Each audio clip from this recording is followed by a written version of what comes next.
መካከል በማበድና ባለማበድ መካከል በመሞትና በመትረፍ መሃል በደስታና በሐዘን መካከል በመገናኘትና በመለያየት አካፋይ ላይ መሰንቀር ወይ ጥሩን አልመረጥኩ አልያ መጥፎን የሁለቱም እሳት እየፈጀኝ ዛሬም ድረስ አለው።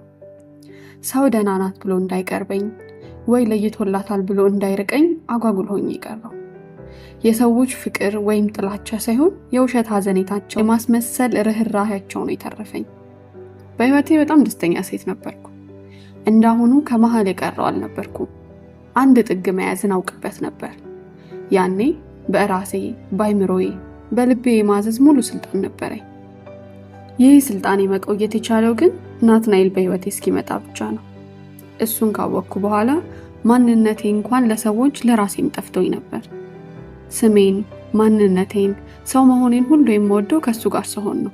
ብሌን የኔ ብሌን እያለ ሲጠራኝ ሲያምርበት ቤተሰቦቼ ይህን ስም ስለሰጡኝ በልቤ ደጋግሜ መርቄያቸዋለሁ። እሱ የጠራው ስሜን ማንም ባያነሳው ምኞቴ ነው። እኔና ናቴ የተዋወቅነው በምሰራበት የመንግስት ተቋም ጉዳይ ሊያስጨርስ ሲመላለስ ነበር። መመላለሱ ስላሳዘነኝ ጉዳዩን ተከታትዬ እያስጨረስኩለት አንድ ሰው በመርዳት ካገኘሁት እርካታ ውጪ ምንም የተለየ ስሜት አልተሰማኝም ነበር።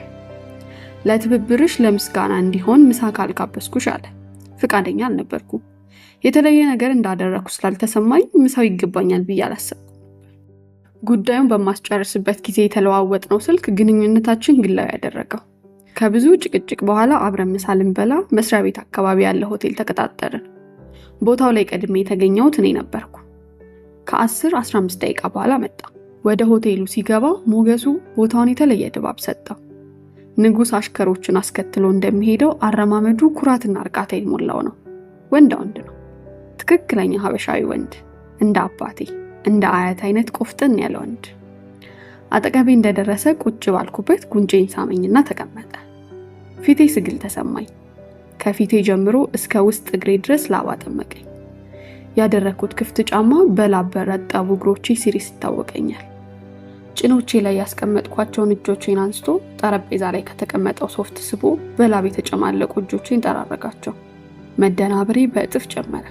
ይሞቃል አይደል? ቆይ ታጥቤ ልምጣ ብዬ ወደ መጸዳጃ ቤት ሄድኩኝ። ፊቴን፣ እጆቼን፣ ደረቴን በውሃ ከደባበስኩ በኋላ የመጸዳጃ ቤቱ መስታወት ላይ አፈጠጥኩ።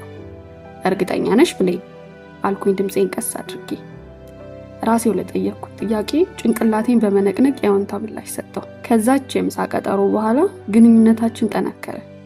ወደ ፍቅር ግንኙነት ለመግባት መነጋገር አልተጠበቀብንም ነበር።